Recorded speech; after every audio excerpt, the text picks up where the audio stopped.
The invitation arrived on a Tuesday, encased in an envelope so thick and creamy it felt like a slab of polished bone. Kwon Jin-woo didn't need to see the calligraphy to know who it was from. That particular shade of ivory, the one that whispered of old money and louder arrogance, was Park Sween's signature. He slid the envelope open with a letter opener sharper than a surgeon's scalpel, its silver handle cold against the skin. The card inside was just as obscene. Gold leaf letters gleamed under the office lights. Park Sween and Ha Min-jun, request the honor of your presence at their wedding celebration 3 weeks from now. Kwon Jin-woo placed the invitation on his vast mahogany desk. It looked painfully white against the dark, polished wood. 30 floors below, the city of Seoul glittered like spilled diamonds. His office was designed to dominate the skyline. Chrome surfaces, smoked glass, leather furniture imported from Italy. Everything about the room whispered control. Yet that small white rectangle had just cracked the entire illusion. A declaration of war disguised as a wedding invitation. Wu leaned back slowly in his chair. The cold, familiar calm settled into his chest. It was the same calm that helped him negotiate billion-dollar acquisitions. The same calm that had terrified competitors. And the same calm that hid the truth behind his empire. Because the businesses that made Kwon Jin-woo powerful rarely appeared in financial reports. 6 months ago, Park Sween had ended their engagement. Publicly, she claimed their lifestyles were incompatible. Privately, everyone knew the truth. Her family had secured something far more valuable than love. A merger with Han Corporation. Ha Min-jun's father controlled shipping, energy, and half the infrastructure contracts in South Korea. Sween's family controlled branding and media. Together they would become untouchable. Wu's empire, however, lived in shadows. Private investments, quiet acquisitions, and industries respectable families pretended didn't exist. He was powerful, but he was inconvenient. The wedding invitation was their final insult. They expected him to decline. Or worse, to attend alone. A defeated ghost watching the celebration of his replacement. Wu tapped the envelope thoughtfully. No, he would not be a ghost. If they wanted a spectacle, he would give them one. A different kind of weapon. Wu stood and walked toward the window. The skyline reflected across the glass, like a second city floating in darkness. He considered the possibilities. He could bring a model, predictable. He could bring a famous actress, transparent. The entire elite social circle would see right through it. No, he needed something else. Something they weren't prepared for. Someone who could walk into that ballroom full of sharks and make them uncomfortable. Someone who didn't care about their rules. Someone real. The thought formed slowly. Dangerous. Reckless. But irresistible. He would bring a woman who didn't belong in their world at all. A wild card. The restaurant. He found her 3 nights later. Not at a gala, not at an art exhibition, but inside a restaurant called Veritas. The place was known for its wine cellar. Politicians, executives, and media moguls came there to impress each other with expensive bottles. Wu sat at a private table in the corner, enduring a tedious dinner with a government minister whose appetite for bribery was legendary. Halfway through the evening, his attention drifted, and then he noticed her, the sommelier. Her name tag read, Imani. She moved through the dining room with effortless grace. Tall, confident, her dark hair tied neatly back, her posture perfect. But what caught Wu's attention was not her beauty. It was her composure. She moved among powerful men without the slightest trace of intimidation, like someone who had spent years mastering the art of remaining calm in hostile rooms. Then the incident happened. A heavy-set businessman waved her over. He snapped his fingers, not even bothering to look up from his phone. "This wine is corked," he announced loudly. Several nearby tables turned. The bottle in question was a 2012 Chateau Margaux, a rare vintage, expensive enough to buy a small car. Imani picked up the bottle and examined it. Her expression remained perfectly calm. She poured a small amount into a glass, swirled it, inhaled slowly. Then she looked at the man. "Sir," she said politely, "this bottle isn't corked." The man frowned. "Excuse me?" "It's breathing," she continued calmly. An aged Bordeaux sometimes needs a few minutes to open up. The businessman's face turned red. Are you saying I don't know wine? Imani held his gaze. Not at all, she said evenly. Only that some things require patience before their best qualities appear. A few nearby diners suppressed laughter. The man's anger deflated instantly. He had been defeated without a single raised voice. Across the room, Kwon Jin-woo smiled faintly. Interesting. Very interesting.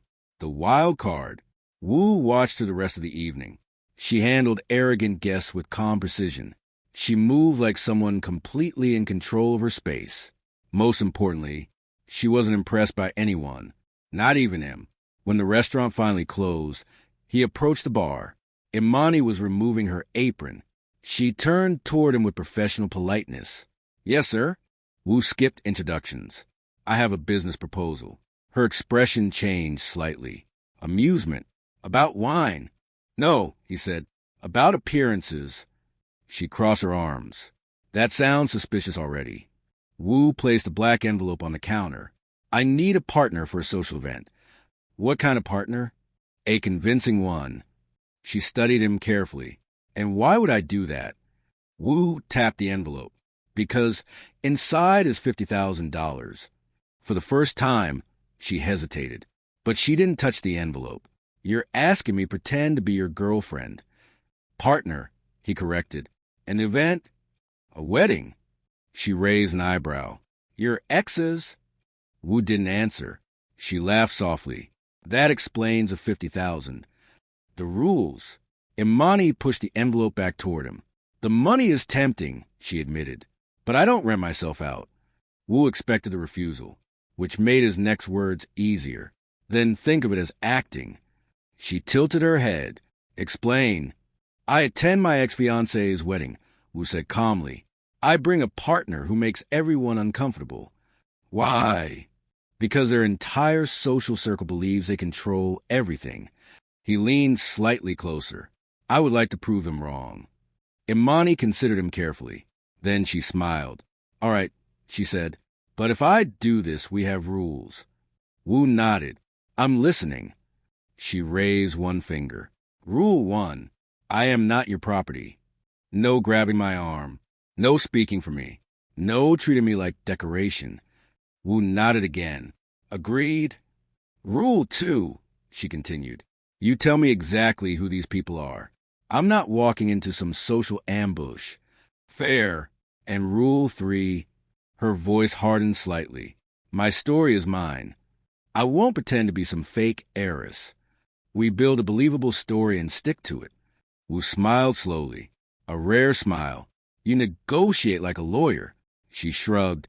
Years in the service industry. He extended his hand. Then we have a deal. After a moment, she shook it, building the illusion. The next 2 weeks became preparation. Wu arranged a private appointment at one of Seoul's most exclusive fashion houses. The showroom looked like a temple of silk. Soft champagne colored dresses hung across polished racks. Elegant, subtle, expensive. Wu gestured toward them. Choose anything. Imani walked past every single one. Then she stopped. At the center of the room stood a mannequin wearing a scarlet silk dress. It was bold, dramatic, unapologetic. She pointed. That one. The stylist nearly fainted. Madam, that dress is extremely perfect. Imani said calmly. She turned toward Wu. If we're making a statement, we shouldn't whisper it. Wu nodded slowly. He couldn't disagree. A dangerous chemistry. Their cover story was created over long evenings in Wu's penthouse. They invented a past. She was an art curator. They met in a New York gallery. They shared fake memories. Rainy afternoons. Terrible restaurant experiences. Inside jokes. But something strange happened during those rehearsals. The conversations stopped feeling fake. Wu learned about her real dream, opening her own wine consulting company. She learned about his childhood, a lonely boy raised in powerful but cold circles. The lines between truth and fiction blurred, and that made everything far more dangerous. The necklace. On the night of the wedding, Wu handed her a velvet box. Inside was a diamond necklace. Brilliant, blinding. worth a fortune. A finishing touch, he said. Imani looked at it, then closed the box. It's beautiful, she admitted, but it isn't me. She pulled a delicate pearl necklace from her bag. Simple, elegant, quiet. She fastened it around her neck. Rule 3, she reminded him. My story. Wu watched silently. The pearl looked far more powerful than the diamonds ever could. The arrival. The Shilla Hotel ballroom glowed with wealth, crystal chandeliers, white roses, champagne towers. When Wu's black sedan arrived, photographers turned instantly, but the cameras weren't focused on him. They were focused on her. Imani stepped out. The scarlet dress burned against the marble steps. Flashbulbs exploded. Wu offered his arm. When her hand rested on it, he felt electricity. They paused at the top of the grand staircase. Inside the ballroom, every head turned. A wave of whispers spread instantly. Who is she? Where did he find her? Wu looked down at the crowd and realized something unexpected. He wasn't proud of his revenge. He was proud of her. And as they began their descent into the ballroom, the entire evening changed. Because the real war was only beginning. The whispers followed them down the staircase like smoke. Soft, sharp, unavoidable. The ballroom of the Shilla Hotel had been designed to overwhelm guests with wealth. Crystal chandeliers hung like frozen waterfalls from the ceiling, scattering light across marble floors and polished silver. A forest of white roses filled the room with a sweet, almost suffocating fragrance. Tonight, it looked less like a celebration and more like a courtroom. And Kwon Jin-woo and Imani Jones had just walked in as the unexpected defendants. Every conversation slowed. Every glass paused midair. People stared, not at Wu, at her. The scarlet silk dress moved like liquid fire against a sea of pale gowns and black tuxedos. The simple pearl at her throat gleamed quietly beneath the chandeliers. She looked completely unbothered. If anything, she looked amused. Wu leaned slightly toward her. You're enjoying this. Imani kept her eyes forward. Your world, she murmured softly, is very dramatic. A faint smile tugged his mouth. He had expected her to feel intimidated. Instead, she looked like someone observing an exotic animal exhibit. The table of predators. An usher led them toward their assigned table, strategically positioned, close enough to the stage to be visible, far enough from the bride and groom to appear polite, which meant one thing. They had planned this. They had expected him to come. Wu felt his jaw tighten slightly. Sween had known exactly what she was doing when she sent that invitation. Across the ballroom, the bride stood beside her new husband greeting guests. Park Sween looked flawless. Her wedding dress shimmered with delicate lace and diamonds that sparkled with every movement. Her dark hair was arranged in an elegant cascade, framing a face that had graced magazine covers for years. She was beautiful, but would notice something others didn't. Her smile was slightly strained, because she had already seen the red dress. Han Min-jun stood beside her, tall, immaculate, and wearing the confident expression of a man who believed the world had been handed to him. Wu recognized the type instantly. Born rich, educated among other rich men, convinced that wealth equaled intelligence. The moment Han Min-jun spotted Imani, his gaze lingered. Too long. Not curiosity. Evaluation. The way someone might examine a luxury watch. Wu's fingers tightened around his whiskey glass. The first test. They had barely sat down when the first attack arrived. Mrs. Choi, an elderly socialite whose smile had ruined reputations for 40 years. She approached their table like a shark gliding toward prey. Jin-woo, she exclaimed brightly. How lovely to see you. Her eyes slid toward Imani. Sharp, calculating. And who is this? Wu stood politely. Mrs. Choi, this is Imani Jones. Imani extended her hand gracefully. A pleasure to meet you. Mrs. Choi accepted the handshake, her grip delicate and cold. Jones, she repeated thoughtfully. An American name. Yes, Imani replied calmly. I grew up in Chicago. Mrs. Choi's smile sharpened slightly. And what do you do, dear? Wu opened his mouth, but Imani spoke first. I'm an art curator. Mrs. Choi blinked. Oh, I work with private collectors. Imani continued smoothly, helping them acquire modern pieces. She glanced at Wu. That's how we met. Wu hid his surprise behind a sip of whiskey. She was improvising flawlessly. Mrs. Choi tilted her head. And which artist do you specialize in? Imani didn't hesitate. Contemporary sculpture primarily. Lee Yuan's work fascinates me. That name landed like a stone in water. Lee Yuan was one of Asia's most expensive living artists. Mrs. Choi's eyebrows rose. Ah, how cultured. Before she could recover, her husband leaned forward. Mr. Choi had the bluntness of a man who no longer cared about politeness. Jones, he said, that's not an old family name around here. The implication hung heavily. You're not one of us. Imani smiled gently. No, she said, but it's an honest one. Silence lingered for a moment. Then Mr. Choi leaned back slowly. Round one had ended, and the wild card had won. The bride approaches. A ripple of movement spread across the ballroom. Heads turned. The bride was approaching. Park Sween moved through the crowd like royalty through courtiers.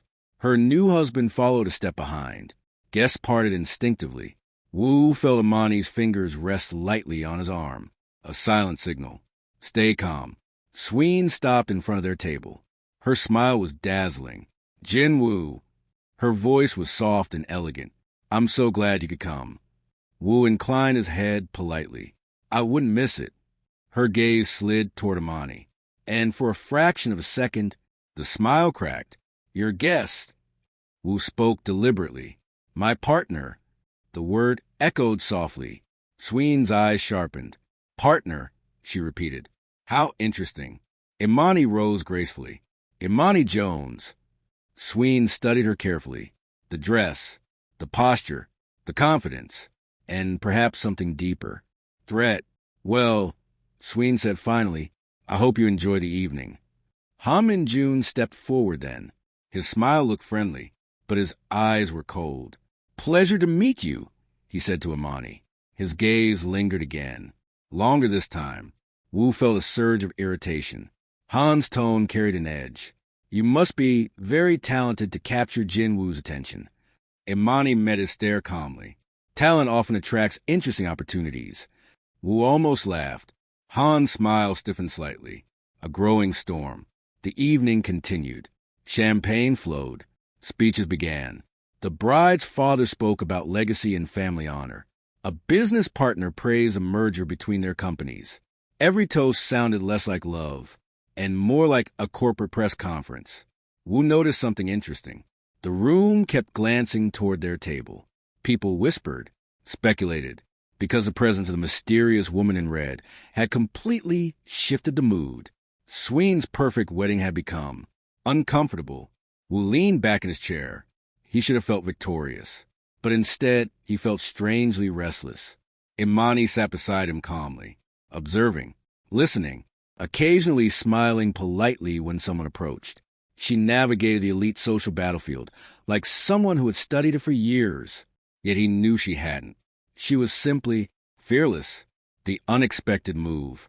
After several speeches, the master of ceremonies returned to the stage. We will now open the floor for any guests who wish to offer their congratulations. Wu relaxed. More tedious speeches. More polite applause. Then something unexpected happened. Imani stood up. Wu froze. What are you doing? He whispered urgently. She gave him a small nod. Trust me. Then she walked toward the stage. The room slowly quieted, because suddenly everyone was watching the woman in red. She stepped onto the platform, took the microphone, and smiled. The toast. Good evening, she began. Her voice carried easily through the ballroom. I don't know the happy couple very well. A few polite laughs. In fact, she continued, I only know one person here tonight. She glanced briefly at Wu, but he is someone who values loyalty and honesty. The room grew quieter. I'm an art curator, she continued, and in my profession, you learn something very important. She paused. You learn the difference between a replica and a masterpiece. A ripple of curiosity moved through the audience. A masterpiece, she said slowly, has depth. It has history. It has imperfections that make it more beautiful. Her gaze drifted toward the bride and groom. A replica, however, is designed to look perfect. She raised her champagne glass. A marriage should be a masterpiece, not a performance. Not something polished for public approval, but something honest, even when nobody is watching. The silence in the room had become absolute. So tonight, she finished gently, I'd like to toast not just your celebration, but your truth. May your love be brave enough to be real. She took a sip, then stepped away from the microphone. Aftermath, for several seconds. No one moved. The applause that finally followed was weak, scattered, because everyone understood exactly what she had done. She had delivered a perfectly polite speech, yet somehow she had dismantled the entire spectacle. Guests began whispering again, but this time the whispers were different. They weren't about the woman in red. They were about the bride and groom. Sween's smile looked frozen. Han Min-jun's expression had darkened, and as Imani walked back toward their table, the night finally exploded. Han stepped directly into her path, blocking her. That was quite a performance, he said coldly. His polite mask was gone. Very impressive. Imani regarded him calmly. Thank you. Han leaned closer. But it doesn't work, he whispered, when you know what the performer really is. Wu stood slowly, dangerously slowly. What do you mean? Imani asked. Han smiled. Oh, I remember you now. Varitas restaurant. The sommelier who thought she was too good to serve my table. The revelation dropped like a grenade. Nearby guests turned instantly. Han looked delighted. Did you know this, Wu? He asked loudly. Your art curator pours wine for tourists. Silence fell again. Wu felt rage surge through him. But before he could speak, Imani answered. Yes, she said quietly. I pour wine. Her voice was steady. It's honest work. Han smirked. How charming. Imani stepped closer. And it taught me something valuable. Han's smile faltered. What? How to recognize when something has gone bad. The words hung in the air. A spoil bottle, she continued softly. Sometimes smells fine at first, but eventually the rot becomes obvious. Her eyes met his, especially to someone trained to recognize it. The implication was devastating. Han's face darkened. Across the room, Sween stared at them in shock. And for the first time that night, the polite game ended. For a moment after Imani's final words, the ballroom felt like a vacuum. No one breathed. No one moved. The chandeliers glittered overhead. But the warmth of celebration had vanished. In its place hung something electric and dangerous. Han Min-jun's face had turned the color of cold steel. Several nearby guests pretended not to stare, while staring very openly. Park Sween stood frozen at the head table, her smile stiff as porcelain. Everyone understood what had just happened. A social insult had been delivered, but not in the clumsy way most people attempted. No shouting, no scandalous accusations, just a quiet comparison between spoiled wine and rotten character. And in a room full of powerful people trained to read subtle insults, the meaning had landed perfectly. Han took a step closer to Imani. You should be careful, he said quietly. His voice had lost its polished charm. You're standing in a room where people have very long memories. Imani met his gaze without flinching. I know, she replied calmly. I work in hospitality. The faintest laugh escaped someone nearby before quickly being stifled. Han's jaw tightened. Wu could feel the moment tipping towards something uglier. So he stepped forward. Slow, deliberate. Min-jun, Wu said softly. Han looked at him, and suddenly the tension shifted, because now the two men were standing face to face. Rivals, not just in business, but in pride. Wu's voice remained calm. This is your wedding. Han didn't respond. Wu continued. Perhaps we should allow you to enjoy it. The message was clear. End this now. For several seconds, Han looked like he might explode. Then he forced a smile. You're right, he said coldly. Enjoy the evening. He stepped aside, but the damage had already been done. The whispers returned instantly, and this time they were vicious. The exit wouldn't sit down again. Instead, he turned to Imani. Let's go. She nodded, They had stayed long enough. As they walked toward the ballroom exit, the entire room watched them. No music, no laughter, just a rustle of silk and quiet speculation.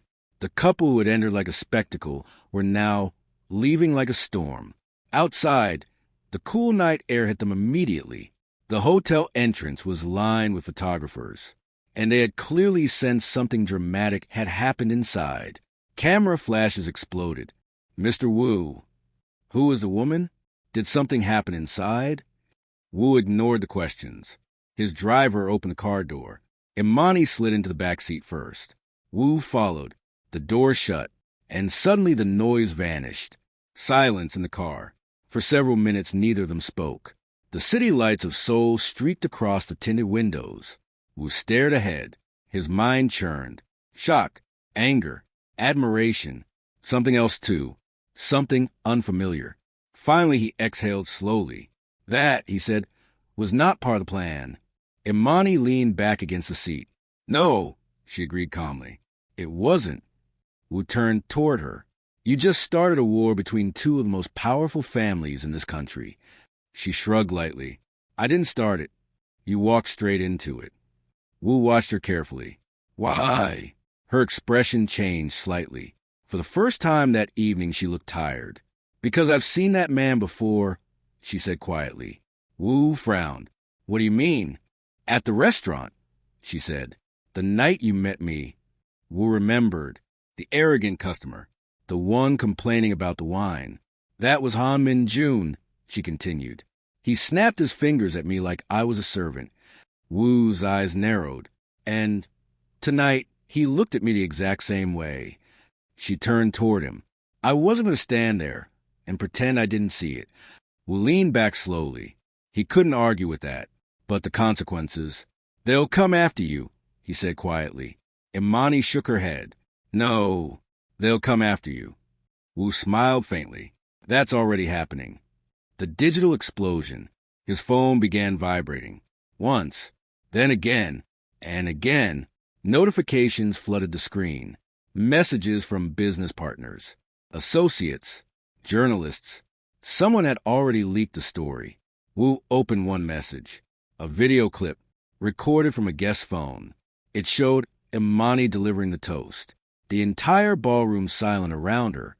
The caption read, Mystery woman humiliates Han heir at wedding reception. Wu laughed quietly. It's already viral.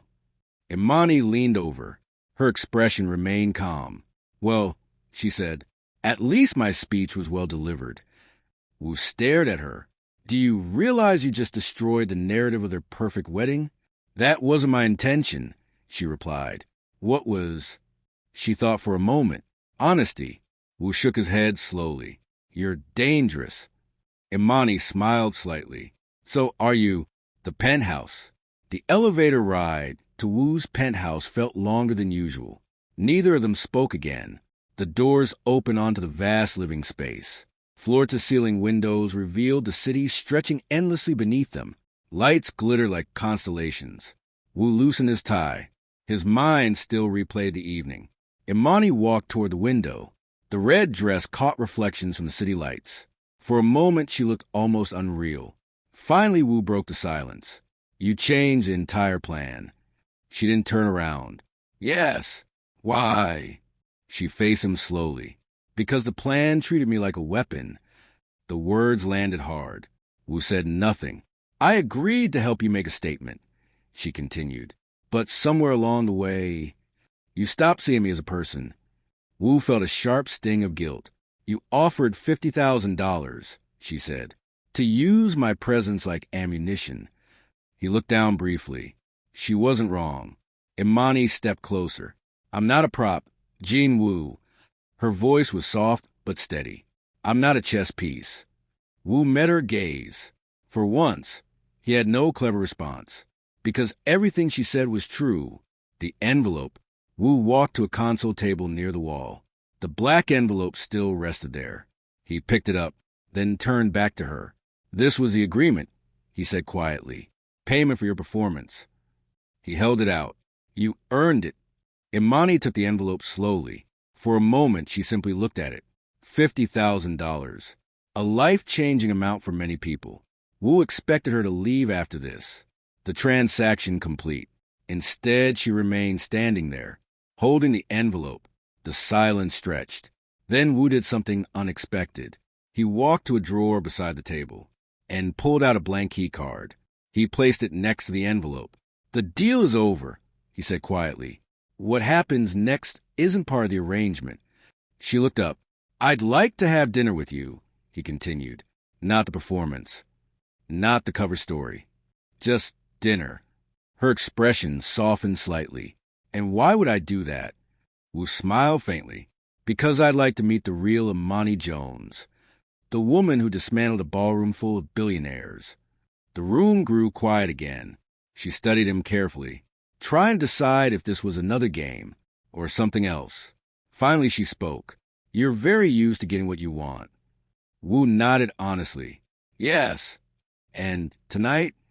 "Tonight," he admitted. "I'm asking. The choice." Imani looked down at the envelope again, then at the key card. Two clear paths. One was money. The other was something uncertain. Slowly she walked toward the door. Wu felt his chest tighten. He assumed she had made her decision. The envelope still rested in her hand. She paused at the door. Then she walked back and placed the envelope gently on the table. Unopened, Wu blinked in surprise. She picked up the key card instead. "For the record," she said calmly, "I prefer Italian restaurants." Wu smiled. "Noted." She opened the door, then stopped. "One more thing," she said. Wu raised an eyebrow. "If we're having dinner, there will be no negotiations. Just conversation." Wu nodded. "I think I can manage that." She smiled faintly. "Good." Then she stepped out into the hallway. The door closed quietly behind her. A new war. Wu stood alone in the penthouse. The city glittered below. His phone continued vibrating relentlessly. News outlets were already publishing stories. Social media was exploding with speculation. The elite families of Seoul were likely furious. By tomorrow morning, the scandal would be everywhere, but Wu barely looked at the screen. Instead, he looked at the key card missing from the table and realized something strange. The revenge he had planned suddenly felt insignificant, because tonight something far more interesting had happened. He had entered the ballroom planning to destroy his ex-fiancée's perfect wedding. Instead, he had met a woman who refused to be part of anyone's game, and somehow that felt like the beginning of a completely different story. Outside, the gossip machine roared. Inside the penthouse, Jean Wu smiled for the first time that night, because the real war had only just begun. The scandal exploded before sunrise. By morning, every major media outlet in Seoul had published some version of the same headline. "Mystery woman humiliates Han heir at wedding reception." Video clips flooded social media. The moment Imani stepped onto the stage, her toast, Han Min-jun confronting her, and finally the quiet line that had detonated the room. "It taught me how to recognize something that's gone bad." Millions of views, thousands of comments, speculation everywhere. Who was she? Where had Jean Wu found her? Why had she humiliated the groom on his own wedding night? But the most damaging part wasn't the insult. It was the implication. For years, the Han family had carefully constructed an image of absolute prestige and respectability. Now a single elegant speech had planted doubt, and doubt was poison in elite society. By noon, the retaliation began. Business partners started calling Wu's office, politely asking questions, quietly distancing themselves. Two investment firms postponed meetings. One shipping contract suddenly vanished. Wu sat in his office reading the reports. He wasn't surprised. The Han family had enormous influence, and humiliation demanded repayment. His assistant entered cautiously. "Sir, the Han Group has issued a statement." Wu glanced up. "Read it." She hesitated. "They claim an unidentified woman disrupted the wedding with false accusations intended to damage their reputation." Wu leaned back slowly. "Of course they did." "What about Ms. Jones?" the assistant asked. "They're implying she fabricated the entire story." Wu's expression darkened. "Find out where she is." Imani's mourning. Across the city, Imani Jones was sitting in a small cafe with a cup of coffee she hadn't touched. Her phone wouldn't stop ringing. Friends, former coworkers, even strangers. Every notification contained the same question. What did you do? She opened one news article. The headline described her as an unidentified American woman with questionable motives. She laughed softly. Predictable. Powerful families always attack credibility first. Her phone buzzed again. This time it was a message. Jean Woo, are you safe? She typed back, yes. A moment later, another message arrived. Stay where you are. I'm coming. She sighed. Part of her expected that. Another part wasn't sure she wanted his protection. The meeting. Woo arrived 20 minutes later. The cafe went silent the moment he entered. People recognized him instantly. He spotted her at the corner table. Scarlet dress replaced by a simple black coat, but the same calm posture remained. He sat across from her. You've seen the news. She nodded. They're calling me a liar. Woo nodded slightly. That was always the plan. She studied him. You expected this. Yes, but you still let me walk into it. Wouldn't deny it. I underestimated how far they'd go. She leaned back in her chair. And now, Woo's eyes hardened. Now they've made a mistake. The evidence.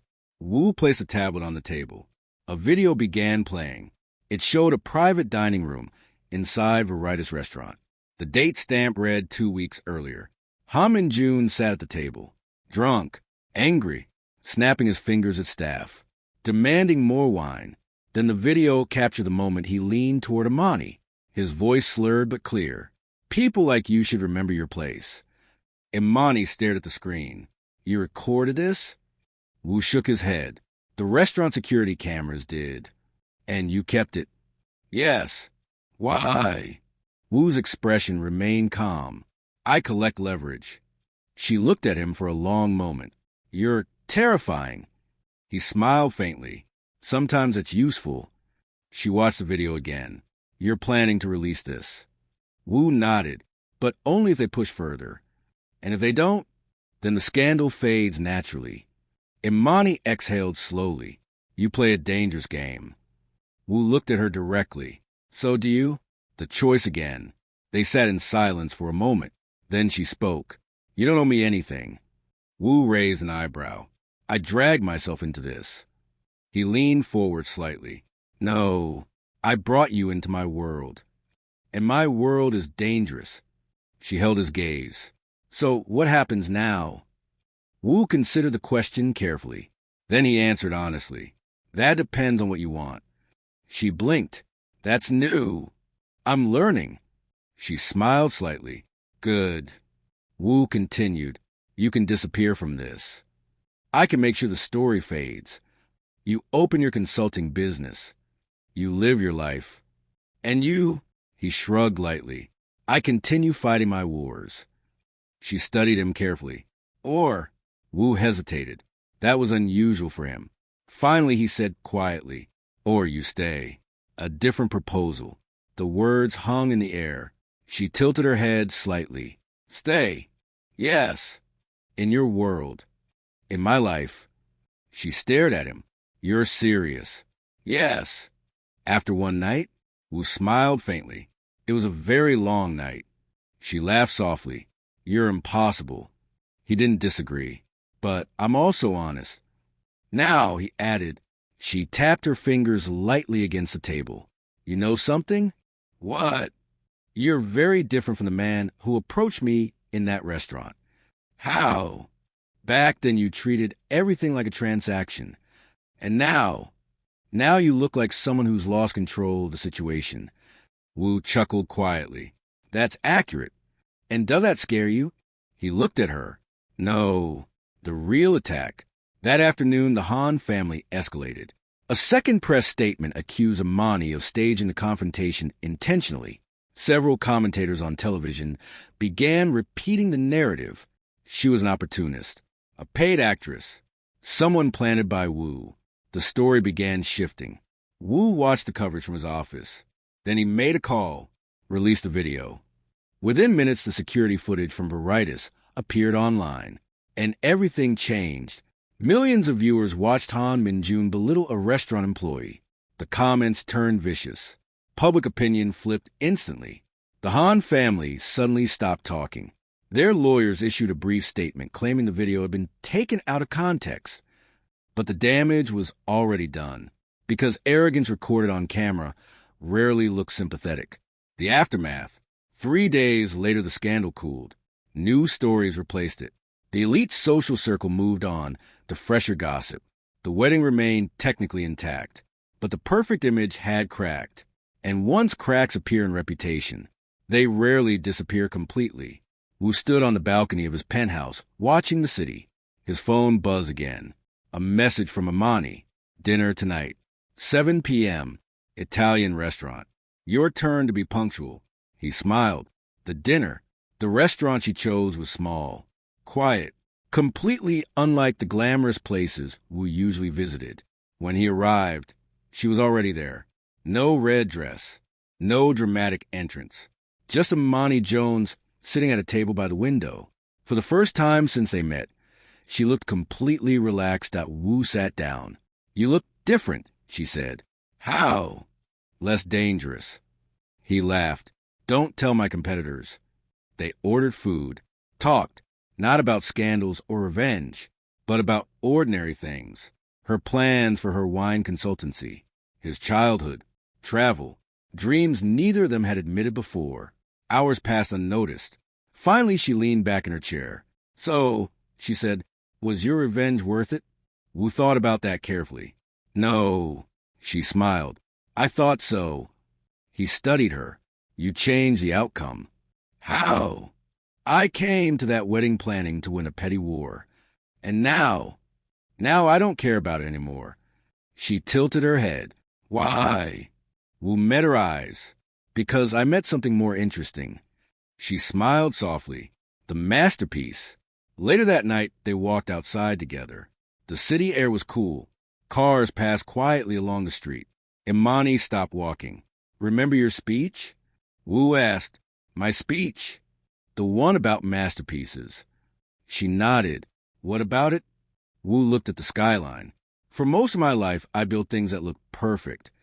Companies, deals, power. But none of them felt real. He turned toward her. And then you walked into that ballroom. She raised an eyebrow. And ruined everything. Wu smiled. Yes. And somehow, that was the best thing that could have happened. She studied him for a moment. You're saying I'm chaos. I'm saying you're honest. She considered that. Then she stepped closer. You know something interesting about wine? She said. What? A masterpiece bottle only exists because of imperfections. The soil, the weather, the unpredictable elements. Wu nodded slowly. So what are we? She smiled. An experiment. He extended his hand. Well then, let's see what kind of masterpiece we make. She took it, and together they walked down the street. Not toward a ballroom, not toward revenge, but toward something far more dangerous. Something real.